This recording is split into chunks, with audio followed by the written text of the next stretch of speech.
우리 이제 27번을 먼저 보게 되면 이제 폐활량에 대한 내용으로 맞는 것은 이라고 나와 있는데, 우리가 책을 보게 되면 페이지 420쪽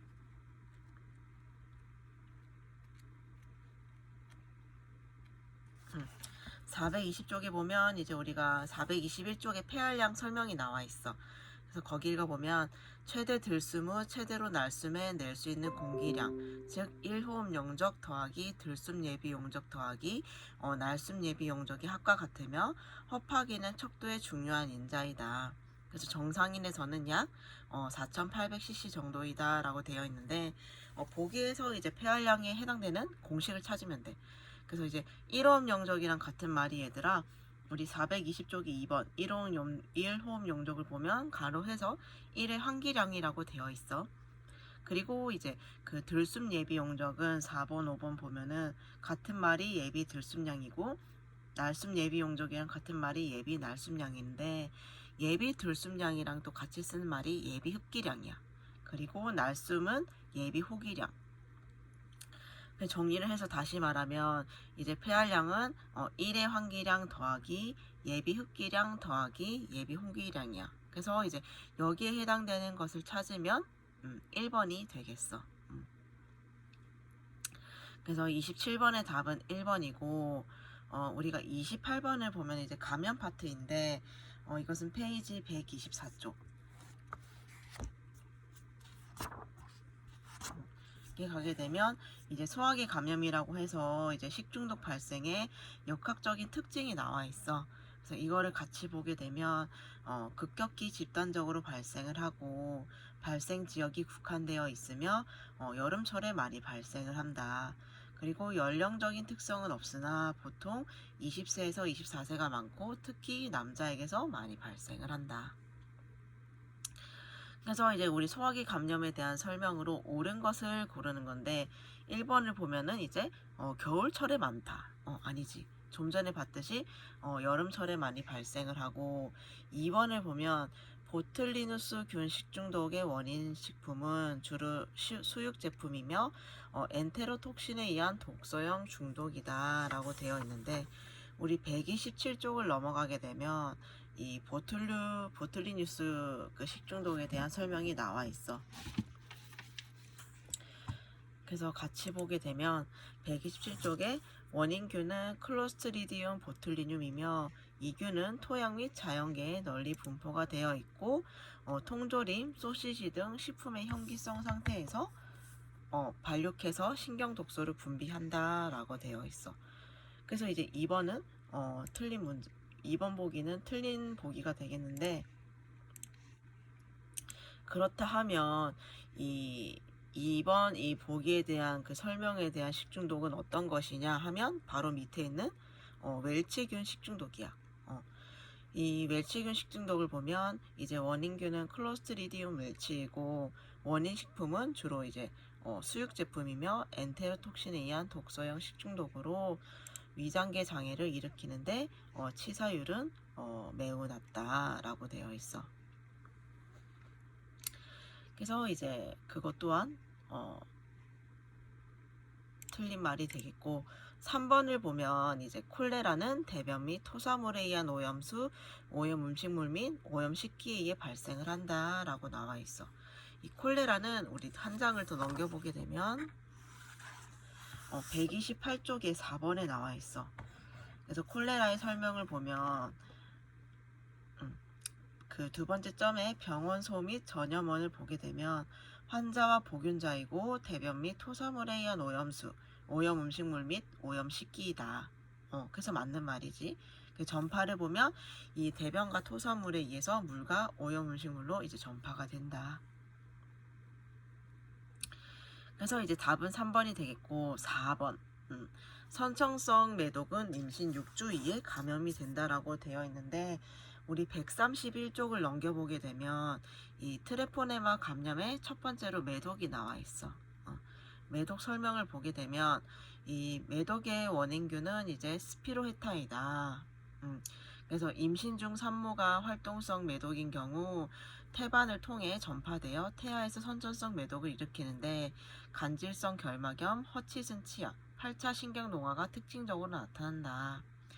그래서 선천성 매독은 임신 18주 이후에 감염이 된다.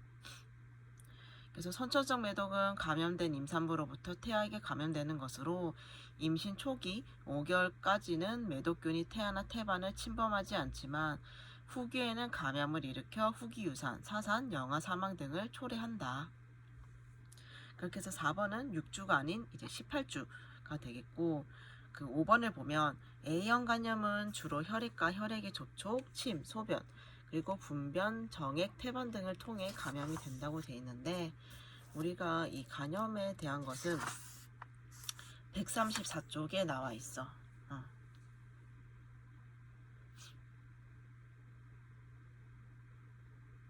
그래서 이 5번에 대한 설명은 B형 간염이거든.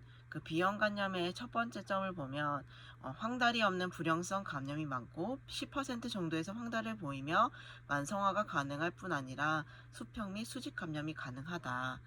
주로 혈액과 혈액의 접촉, 침, 소변, 분변, 정액, 태반 등을 통해 감염이 된다. 그러면 바로 위에 A형 감염이 나와 있는데 A형 감염을 보게 되면 경구 감염으로 발생하며 나이가 많고 환경 위생이 불량한 하류층에서 잘 나타나는 경향이 있다. 그렇게 해서 이제 5번도 틀린 말이어서 답은 28번에 3번이 맞는 말이다. 그 다음에 이제 29번을 가게 되면 이제 심장에 대한 설명인데 페이지 324쪽.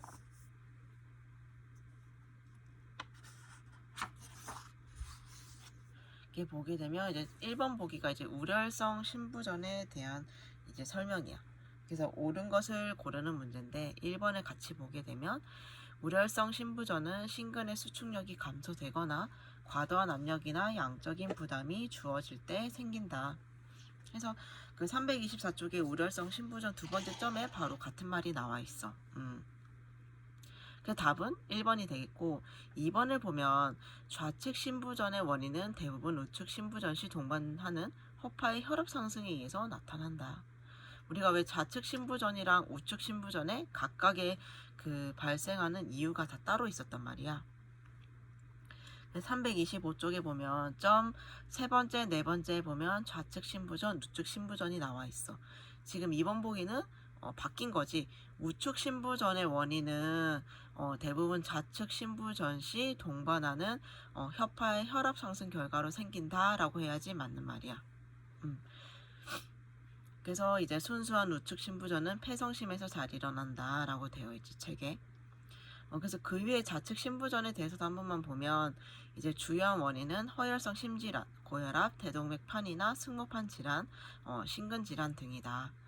이렇게 해서 이제 2번도 틀린 말이고 나머지 3번, 4번, 5번을 보면 심근경색 후 수일 내지 수주가 지나도 ST 분절은 사라지지 않는다라고 되어 있어. 그래서 우리가 또 밑에 보면 이제 허혈성 심질환에 대해서 나오는데 이 말도 틀린 말이지. 우리가 심근경색 후에 수일 내지 수주가 지나면 이 ST 분절의 변동은 사라지게 되어 있어. 326쪽에 그 만성 허혈성 심질환 바로 위에 점에 나와 있어.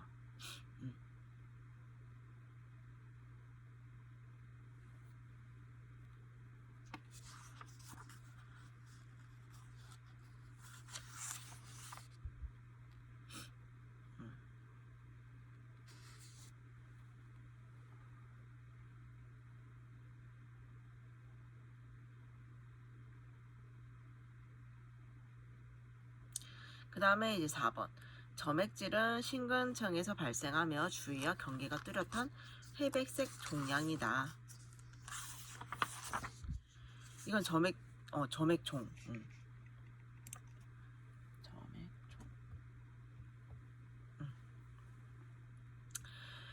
이 설명에 해당되는 것은 점액종이 아니라 횡문근종이야.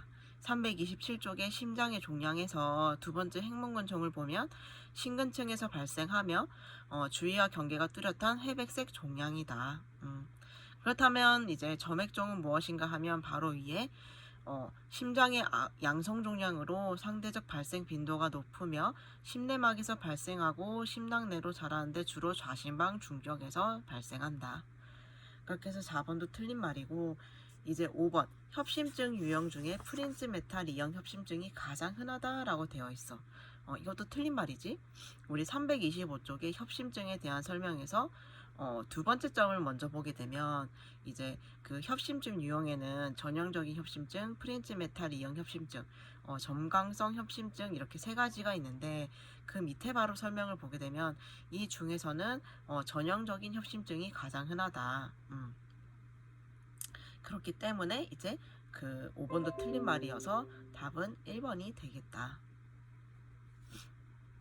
그 다음에 30번 문제로 가게 되면 이제 여성의 생식 기능에 대한 이제 설명이 나오는데 페이지 468쪽을 보게 되면 이제 나와 있어.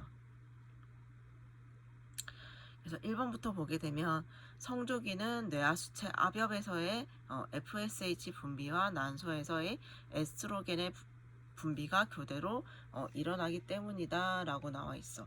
그래서 이 책에 보면은 468쪽에 그 여성 성주기의 조절에서 첫 번째 점을 보게 되면 바로 나와 있어.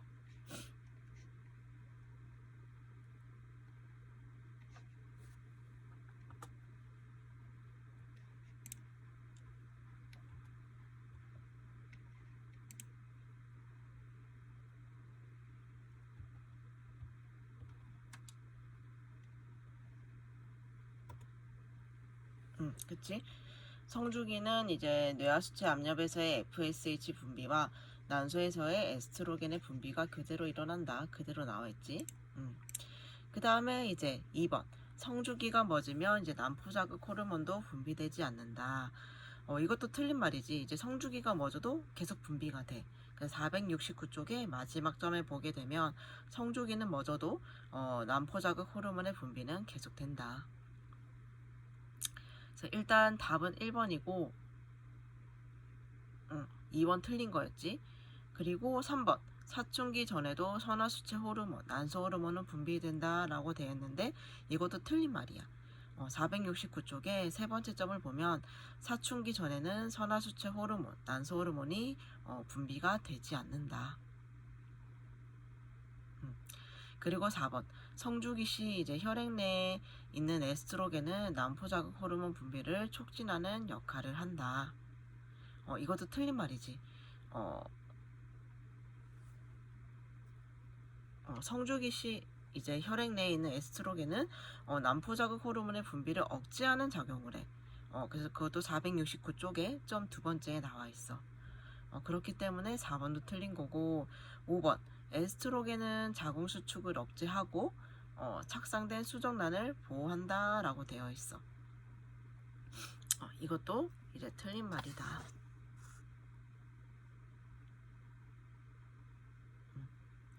이 자궁 수축을 억제하고 이제 착상된 수정란을 보호하는 것은 프로게스테론의 역할이라고 할 수가 있지.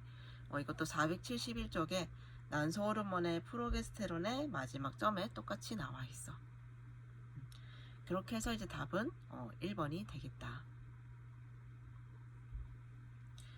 그 다음 이제 31번 선천성 심질환에 대한 문제가 나와 있는데 이것은 페이지 322쪽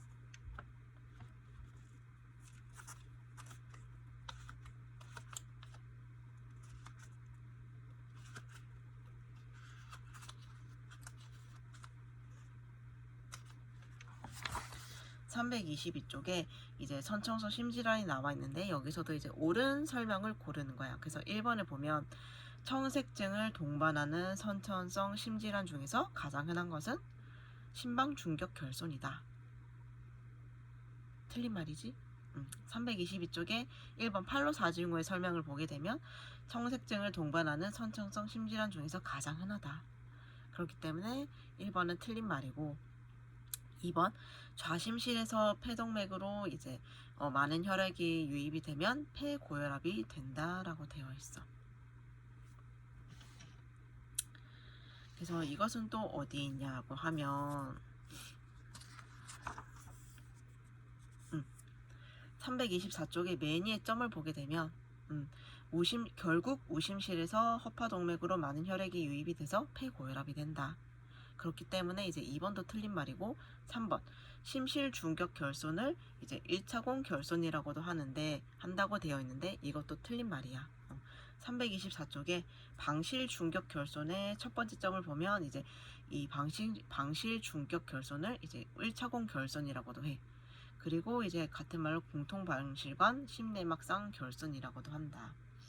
그렇기 때문에 3번도 틀린 말이고 4번을 보게 되면 팔로사징후는 고의 심실 중격 결손이 있고 허파동맥 협착이 있으며 대동맥의 우방전이와 우심실 비대를 가진다. 이거 맞는 말이지. 그리고 이제 5번 동맥간 개종은 태생계 동맥간이 생후에도 다치지 않는 기형으로 대동맥 압력이 낮고 허파동맥 압력이 높기 때문에 발생한다 라고 되어 있는데 우리 324쪽에 5번 동맥간 개존을 보게 되면 설명이 나와 있어. 태생기의 동맥간이 생후에도 다치지 않는 기형으로 대동맥의 압력이 높고 허파동맥 압력이 낮기 때문에 이제 발생을 한다. 그렇게 해서 5번은 틀린 거에서 답은 4번이 되겠다. 그 다음 이제 32번을 보게 되면 기관 및 기관지에 대한 설명에 대한 이제 문제인데 페이지는 410쪽.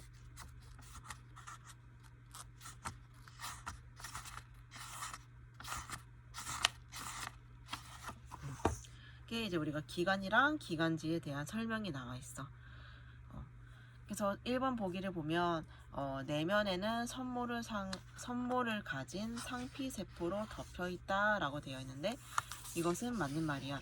우리가 409쪽에 넘겨보면 기관지의 설명이 되어 있는데 이걸 먼저 같이 읽어보면 직경이 2에서 2.5cm 되는 기관으로 후두에서 시작해서 약 11cm의 길이를 가졌고 가슴막 안에서 두 개의 큰 가지, 즉 기관지로 갈라진다. 그리고 기관 및 기관지는 민문의 근육의 긴장도에 의해 구경이 변화한다. 그래서 보기 2번을 보면 얘들아 나와 있지. 기관 및 기관지는 좀 전에 민문의 근육의 긴장도에 의해서 구경이 변한다고 돼 있는데 가로무늬 근육이라고 돼 있으니까 2번은 틀린 말이지 일단은. 그리고 이제 그 밑에 계속 읽어보면 내면에는 선모를 가진 상피세포로 덮여 있다. 그래서 1번을 보게 되면 내면에는 선모를 가진 상피세포로 덮여 있다는 맞는 말이야. 그래서 일단 1번은 맞는 말이고 2번은 틀린 거였지. 그렇게 해서 이제 보기 3번을 보게 되면 1차 기관지는 제3등뼈 높이에서 이분되는 허파의 바깥 부분이다 라고 되어 있는데 우리가 기관지도 1차 기관지, 2차 기관지, 3차 기관지가 있었어. 그 411쪽의 기관지를 보게 되면 1차 기관지 설명에 제5등뼈 높이에서 이분되는 허파의 바깥 부분으로 오른쪽 1차 기관지는 왼쪽보다 짧고 굵다. 그렇기 때문에 이제 3번도 틀린 말이고 4번 우측 기관지는 가늘고 길다. 우측 기관지는 굵고 짧지.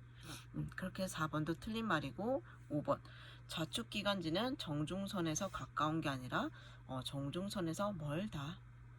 그렇기 때문에 답은 1번이 되겠다.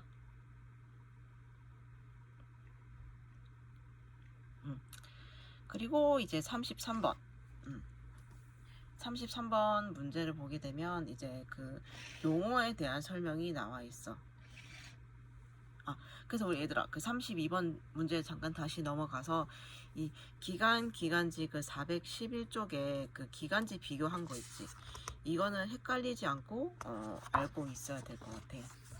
그래서 이것만 잠깐 짚고 넘어가게 되면 이제 좌기관지가 가늘고 길고 그리고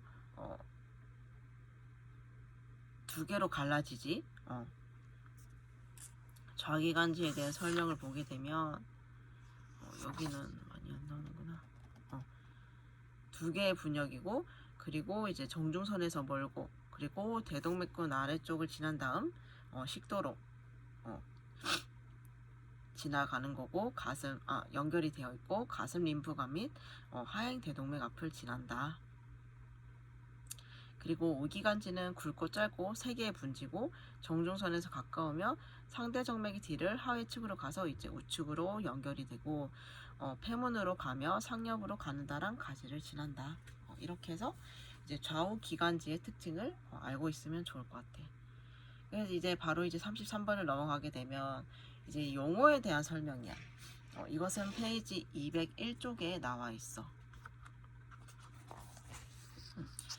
201쪽에 가면 우리가 그 뼈의 구조에서 이제 유관적 구조에도 용어가 나오고 뼈의 표식에도 용어가 나오고 있어.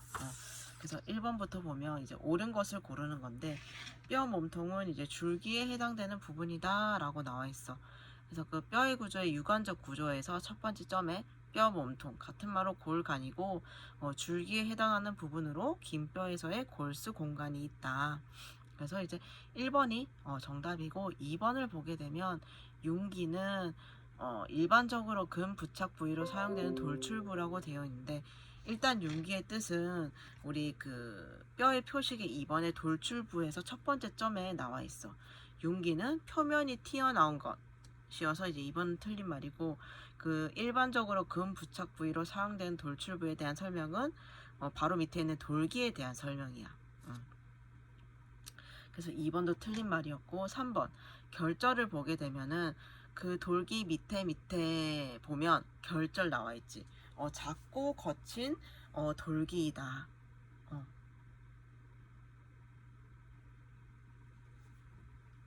그래서 크고 거친 돌기가 아니라 작고 거친 돌기여서 이제 틀린 말이 되겠고 4번 오목을 보게 되면 202쪽에 3 환몰부 공동 및 구멍에 오목이 첫 번째로 나와 있어.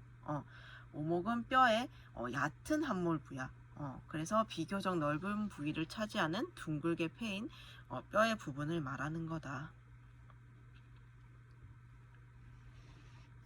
그리고 5번은 관이라고 되어 있는데 그 오목 밑에 쪽에 보면 관이 있어. 캐날. 그래서 기관 속을 지나는 긴 간이다. 그래서 그 몸 안에 있는 넓은 공간은 무엇이냐 하면 바로 그 밑에 있는 공동, 강, 캐비티에 대한 설명이었어.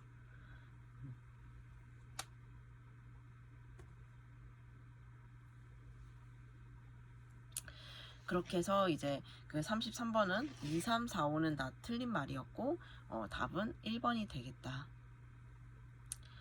그리고 이제 34번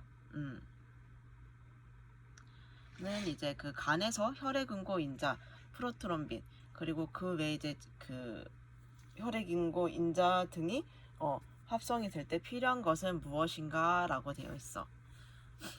그렇게 해서 이제 보기를 보게 되면은 이것도 이제 그 비타민 쪽 설명을 보게 되는데 비타민이 일단 그래도 혈액응고인자라고 하면 딱 떠오르는 그 우리 비타민이 있지.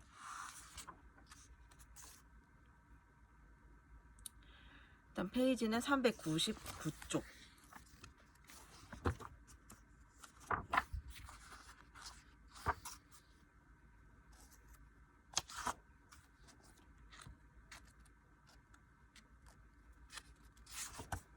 음.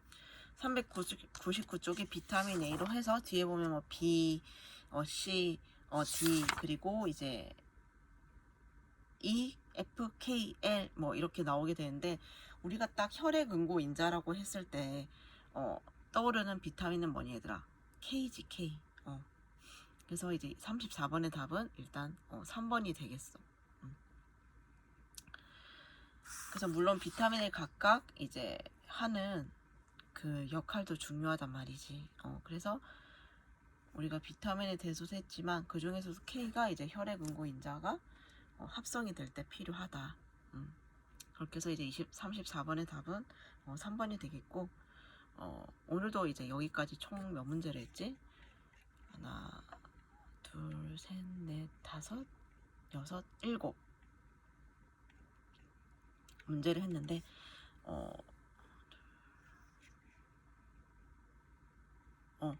여기서도 이제 틀린 문제가 있으면 이제 바로 너네가 채점을 하면서 이제 바로 정리를 할 거 아니야. 오답 정리. 그거를 해서 너네가 그 정리한 부분을 이제 사진으로 찍어서 그 과제란에 한글 파일에 붙여서 올리는 식으로 해서 또 과제를 올리면 될 것 같아. 그래서 이제 오늘도 여기까지 했고 다음 시간에도 이제 똑같이 계속 이제 문제를 풀 거라서 다음 시간에도 이제 문제를 계속 풀도록 할게. 오늘도 여기까지고 과제 올리는 거 잊지 말고 또 다음 시간에 보도록 할게.